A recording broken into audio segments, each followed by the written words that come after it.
Welcome everyone to my third presentation today on ways to save money.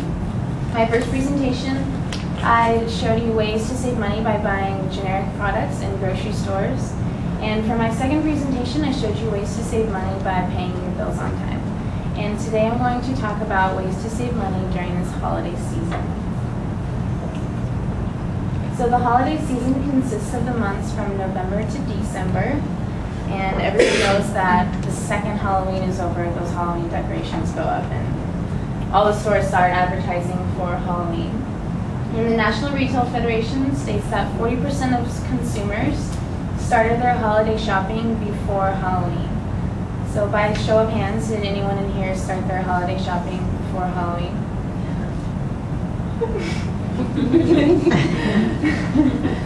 And it's usually, the holiday season is usually followed by high debt in January. So I have a short video.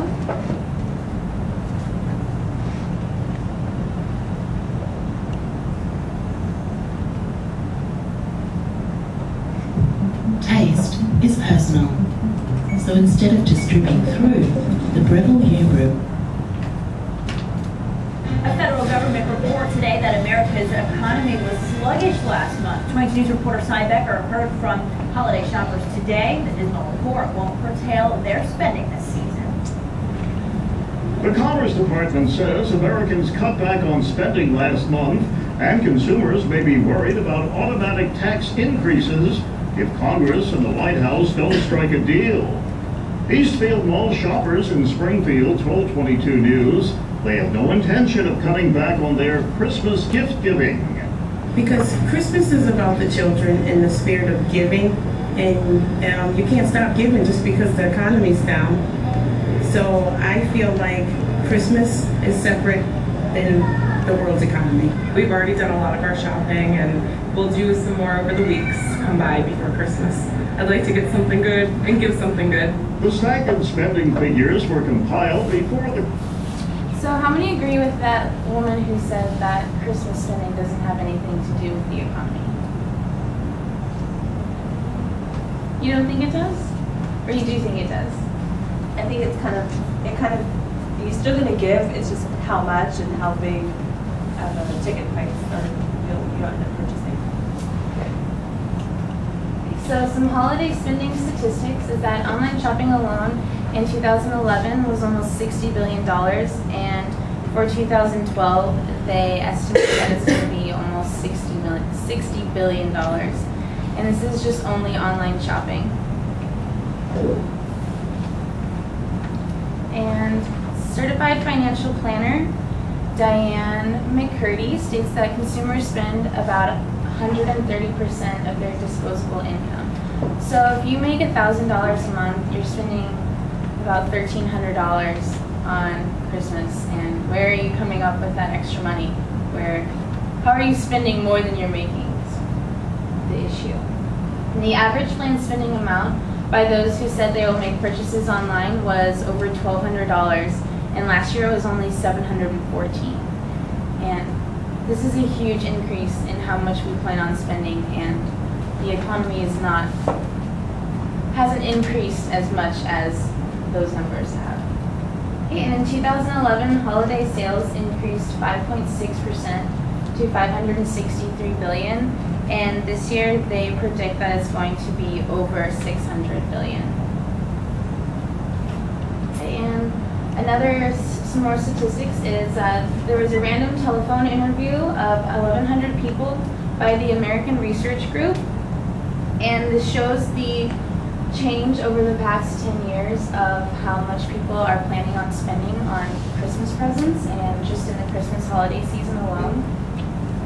And as you can see, in 2008 and 2009, when we first got into this recession, we spent about half as much as we plan on spending now and half as much as we've spent before. So the economy is actually not as good as it was before our recession, and yet we still are planning on spending just about the same amount, which is probably not a smart thing for us to do. And some problems with holiday spending is that it will most likely have little impact on our economy. Economists say that even though holiday spending is increasing, it is not helping our economy, and it's not a significant sign that our economy is actually doing better. And the convenience of shopping online can be extremely dangerous. I'm sure everyone's shopped online, and most websites have a minimum amount for free shipping. So say you spend $100, you get free shipping. So they're pretty much incentivizing you to spend $100, and then say you spend $110, what's another, $15 product when you're getting free shipping? You've already spent over $100. So that can be pretty dangerous, along with the fact that mostly everyone has smartphones now. So online shopping is becoming even more convenient. And much of the holiday spending is not paid directly. So this means that we are financing our holiday gifts that we're purchasing for other people, and we're putting it on our credit card, we're using the store credit cards, we're doing the layaway programs that many companies have recently introduced, such as Walmart and Toys R Us. And this is allowing us to have a higher debt once the holiday season is over. Say you're still paying for something on your credit card that you bought 2 months ago, and what if it broke, or the person didn't want it or isn't even using it anymore? You're paying for something that's completely useless. And retailers start sales earlier than before, causing consumers to spend more for a longer period of time. So recently, consumers, this year especially, consumers started their advertising and marketing for the Christmas season earlier than they usually do, which puts in consumers' brain, oh, Christmas season, oh, I need to start my Christmas shopping. So we start early and we spend for a longer period of time. And high levels of consumer spending are associated with slow economic growth, and we need to consider the price increases of the products that we're buying. Just because we are spending more money doesn't mean that we are buying more or buying better things. We need to take into account the price of the inputs of products as well as the labor. And some tips for this holiday season would first, most importantly, be is to create a budget. So create a realistic budget for your holiday season based on real numbers, not unrealistic fake numbers and money that you wish you had. And also is to make a list. Make a list of all the people that you plan on buying gifts for. And next to their name on that list, you can put the amount that you plan on spending for them. Say it's, I'm going to spend $50 on Julie for Christmas, and that way you know how much you want to divvy up per person, and that way you stay on your budget. Another way is to break your holiday traditions, and you can also start new ones, such as instead of doing the whole gift giving thing, you and your family can go volunteer somewhere, or you guys can just find other fun things to do besides making your holiday about purchasing and giving gifts. And you can also suggest money-saving ideas for your family, such as Secret Santa. For example, my family this year is doing our first Secret Santa for just an idea to save money, so we're only buying a gift for one other person. And also you can set price limits on your gifts. Say everyone in your family is allowed to spend, say, $50, $60 on every gift. That way no one's getting something really nice and something really like a flashlight or something. So think edible, homemade, and readable. Most people are just appreciative of getting a good book that they can enjoy, or something homemade. A homemade gift is always nice. And edible, I know one year my mom made homemade Kahlua for all of her sisters. So that was a pretty cost-effective and fun idea. And also you can try to spread out your purchases. If you do have a realistic budget and you know who you're going to buy for early, you can start spreading out your purchases over the course of 2 or 3 months. That way it's not December 12th and you have 10 people to buy for on this one paycheck that you just received. Most likely you're going to start January with a high amount of debt. So I have a few questions for you guys. This is going to be a group activity.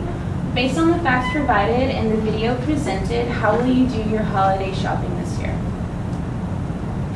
Steven? I already did mine, and they're going to be online. That's what you said not to do. So if I may ask, about how much was your online purchases? It was up there. For Black Friday, Express had like this whole like half off deal, so I spent like $200. And as you know, for those of you who don't know, Black Friday for some companies actually started on Thursday this year. So you were able to buy more earlier. And we I did kind of like a combination. I made a list and then I went to stores that gave you money back. Like I went to Kohl's and they gave me like $15 back for only spending like $20. So I used that 15 to buy like someone else their gift. And then for some people, I'm just making them cookies. That's a good idea. Something edible and homemade. Okay, and do you think holiday shopping is a good indication of the present status of our economy? No. No. No? No. And why do you think that? Because people are overspending. They're using money that they don't have. Exactly. The thing nowadays is to live beyond your means, which is not a good thing to do. And now we have some true or false questions. So making an unrealistic budget is helpful to lower holiday debt. True or false? False. False, exactly. In 2012, consumers plan to spend more than the previous 4 years. True. That was from the chart that I showed you guys earlier. And also the holiday season consists of the months of December and January. False. Very good. It's December and November. And that's the end of my presentation. I would like to thank you all for coming to my third presentation on how to save money. I hope you all enjoyed it and have a good afternoon.